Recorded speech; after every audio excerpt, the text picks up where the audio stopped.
আমরা আছি আমাদের পরম পূজ্যপাদ মহন্ত মহারাজ, তিনি বলবেন ঠাকুরের শ্রীচরণে অনন্ত কোটি প্রণাম নিবেদন করে জাস্ট তার নির্দেশ পালন করার জন্য দু একটি কথা বলবার চেষ্টা করব। আজকে মহন্ত মহারাজ ঠাকুরের যে প্রতিনিধি, সেটা আরেকবার প্রমাণিত হলো। আজকে ভক্তরা প্রণাম করতে আসে গুরু পূর্ণিমার দিনে শ্রদ্ধা নিবেদন করতে। আমরা ওখানে ভলেন্টিয়াররা তাদেরকে বারণ করে দিই যে ওখানে এখন প্রণাম করা যাবে না, আপনারা বাইরে যান। মহারাজ প্রণবেশ চৈতন্যজির মাধ্যমে আমাদের নির্দেশ পাঠালেন। আমরা সেখানে সভা করার প্রস্তুতি নিচ্ছিলাম, প্রায় হয়ে গেছিল। হঠাৎ মহন্ত মহাজন মানে ঠাকুরের কথা অন্যথা করা আমাদের ঠিক নয়, তো আজকে ঠিক ফুলে গেল সেই কথাটা। সভা এখানে করার সিদ্ধান্ত হলো, আমরাও সাথে সাথে চেঞ্জ করে নিলাম, একটু দেরি হলো, কিন্তু এখনো প্রণাম পর্ব চলছে নাট মন্দিরে। আজ যদি সভা হতো না, তাহলে ভক্তবাঞ্ছা কল্পতরু এই ভক্তদের প্রণামটা গ্রহণ করতে পারতেন না। মহারাজকে প্রণাম নিবেদন করি, আপনার মাধ্যমে ঠাকুরের ইচ্ছা বারবার পূর্ণ হোক। আমরা শুধু দর্শন মাত্র, আমরা দেখে যাব আর উপলব্ধি করব। বিমলানন্দ মহারাজ আমাদের আদর্শ মহারাজ, তাকে আমার প্রণাম নিবেদন করি। বিভাগীয় সদস্য, তাকে চরণে প্রণাম। সকলকে একসাথে জয়গুরু সম্ভাষণ প্রণাম নিবেদন করি। আর বিশেষ করে যারা আজকে গুরুকরণ করলেন, সদ্গুরু চরণাস্থিত হলেন, জীবনটাকে, যেটা মনুষ্যত্ব লাভের প্রধান কাজ হচ্ছে সদ্গুরু চরণাস্থিত। আমাদের জীবন অনেক সময় বিভিন্ন ভাবে অন্য গুরুর হাতে চলে যায়। আমরা অনেকে সেই সদ্গুরু চরণাস্থিত হওয়ার সৌভাগ্য আমাদের অনেকের হয় না। আজকে তারা ভাগ্যবান ভাগ্যবতী যারা নিগমানন্দ দেবের, সদ্গুরু নিগমানন্দ দেবের, ব্রহ্মবিদ গুরু নিগমানন্দ দেবের, জগৎগুরু নিগমানন্দ দেবের আজকে আপনারা চরণাস্থিত হলেন। আজকে এই দিনটি স্মরণ করে রাখবেন, এটা জীবনের পরিবর্তনের সংকল্পের দিন। আজকে আত্মনিবেদনের দিন, আত্মজাগরণের দিন। এখান থেকেই সংকল্প শুরু হবে। যে জায়গাটা আজকে আপনারা লাভ করলেন, সদ্গুরু চরণাস্থিত হলেন, সেই প্রাণের গুরু ভাই বোনদের আমি অন্তরে শ্রদ্ধা জয়গুরু সম্ভাষণ নিবেদন করি। আমরা ব্যাসদেবের কথা শুনেছি, বিমলানন্দ মহারাজ বলেছেন গুরু পূর্ণিমা, ব্যাস পূর্ণিমা। আমরা গুরু পূর্ণিমার তত্ত্ব আমরা আজকে শুনেছি, তবু আমরা মহাভাগ্যবান, আমরা মহাপুণ্যবান যারা আজকে ঠাকুরের চরণাস্থিত হলেন বা আমরা হয়েছি। আমরা গুরু কেমন ধন চিনলি না রে মন, পতিত পাবন যিনি হন। আমরা গানটা গাই, কিন্তু এখনো উপলব্ধিতে আসেনি আমাদের। তাই আমাদের আত্মপ্রচারটা দিনের দিন বাড়ছে। গুরুকে হৃদয়ে প্রতিষ্ঠার যে সংকল্প, সেটা কিন্তু আমাদের মধ্যে এখনো ঠিক জাগরণ হচ্ছে না। স্বরূপানন্দজির গান গুরু কেমন ধন চিনলি না রে মন, পতিত পাবন যিনি হন। আজকে সেই ঠাকুর নিগমানন্দ দেবের চরণাস্থিত আমরা। এক গুরু চিন্তা করলেই তোদের সব হবে, সেই নিগমানন্দ দেবের বাণী। শুধু দুটো কথা স্মরণ করে আমার বক্তব্য ইতি করব।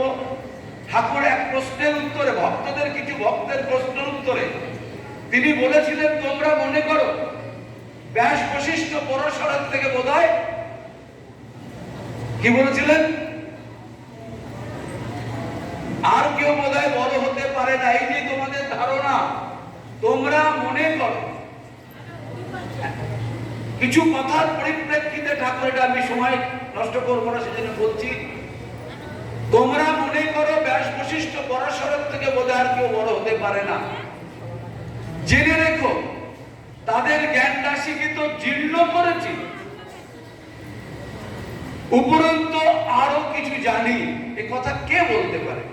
সে আদিগুরু বলুন, সে সর্বজ্ঞ বলুন, আজকে গুরু সাক্ষী চেতা নির্গুণ, সেই গুরুর আধিকারিক গুরু না হলে আজকে এই কথা বলতে পারবে। তাই তিনি বলেছিলেন, আমি দম্ভ করিয়া বলিতেছি, আমার কৃপা ভিন্ন জন্মে তোদের কোনো গত্যন্তর নেই।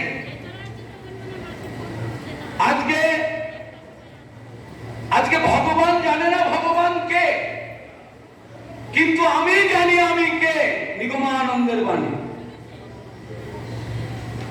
হরপ্রসাদ রায় নীলাচল কুটিরে ঠাকুরকে অন্নপূর্ণা রূপে দর্শন করলেন।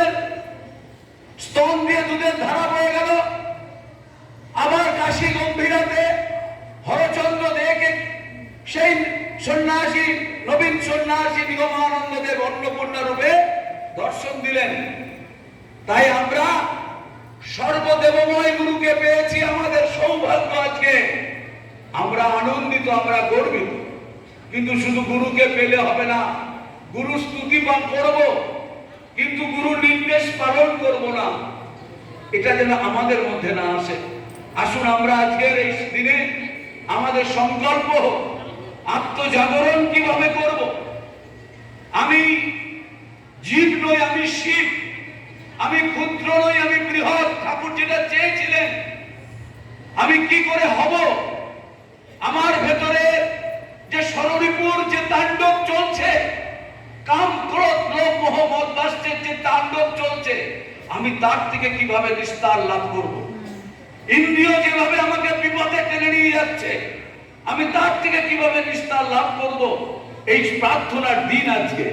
এই প্রার্থনা আজকে আমার টাকা দাও, গাড়ি দাও, বাড়ি দাও, এই প্রার্থনা নয়। আমাকে মানুষ করো, আমাকে ঋণ তাড়না থেকে মুক্ত করো, ইন্দ্রিয় তাড়না থেকে মুক্ত করো। আত্মপ্রচারের আড়ালে তুমি চলে যাচ্ছ ঠাকুর, আমি যেন তোমার প্রচারের আলোর পেছনে থাকতে পারি। আত্মনিবেদনের মধ্য দিয়ে, আত্মসমর্পণের মধ্য দিয়ে আমি যেন তোমাকে আমার হৃদয়ে প্রতিষ্ঠা করতে পারি, তবেই সদ্গুরুকরণ ধন্য। আমার সমস্ত অহংকার, আমার যে দম্ভ, অহংকার, গর্ব, আমরা যেগুলো নিয়ে করি, আমরা শ্মশানে গেলে মাঝে মাঝে বুঝতে পারবো কত প্রভাবশালী, কত কোটিপতি, কত সম্পত্তির মালিক 45 মিনিটে ছাই হয়ে যাচ্ছে। এই জন্য স্বামী সত্যানন্দ মহারাজ বলতেন, এখানে মঠে আসলে একটু শ্মশানে যাও, একটু শ্মশান বৈরাগ্যটা হোক। আমাদের তাই দরকার, সাধু সঙ্গ যেমন দরকার, সেই শ্মশানে যাওয়া দরকার। তবে আমাদের এই যে আমি কর্তা, কর্তা অভিমান যতক্ষণ না ত্যাগ হবে, ইগো, এই ক্যালকুলেটিং ইগো যতক্ষণ না যাবে, ততক্ষণ দীনতা আসবে না। আর দীনতা না আসলে দিনের সখা ঠাকুর নিগমানন্দদেবকে পাওয়া যাবে না। যতই গান করি, যতই বক্তব্য রাখি, যতই আমি কর্তা সাজি না কেন, দাসত্ব সমর্পণের ভাবের মধ্য দিয়ে তাকে পাওয়া যাবে। আদারওয়াইজ তাকে কিচ্ছু দিয়ে, সোনার গহনা দিয়ে মুড়ে দিলেও কিচ্ছু পাওয়া যাবে না। তাই সিদ্ধানন্দ মহারাজের গান, গুরু ভব কর্ণধার, গুরু ভব কর্ণধার, গুরু ভব কর্ণধার, গুরু ভব কর্ণধার, গুরু বিনা জগতে আপনা হীরা,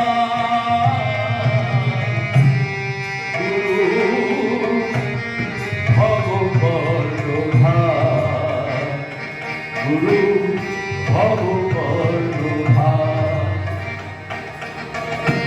পিতা মাতা গুরুজন সবা হতে গুরু প্রধান, পিতা মাতা গুরুজন সবা হতে গুরু প্রধান, জ্ঞানী গুরু নাহি যার তার,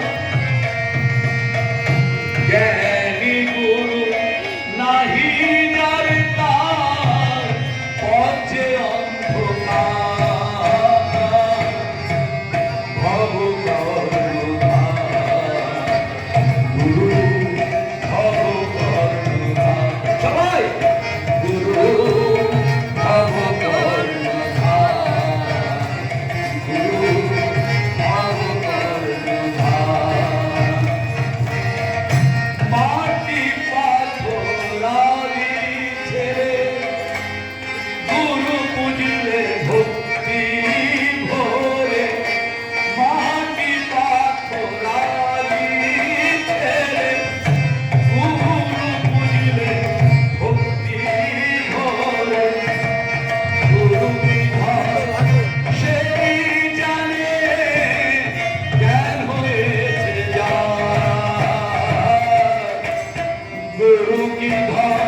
মহন্ত মহারাজের তথা দীক্ষাচার্যের আজকের দিনে তার প্রবচন শুনবো, আমরা সমৃদ্ধ হব।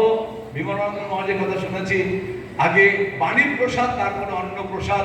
এই আবেদন আপনাদের কাছে রেখে হবে তো, পালন হবে তো? জয় গুরু। আগে বাণীর প্রসাদ, তারপর অন্ন প্রসাদ। জয় গুরু।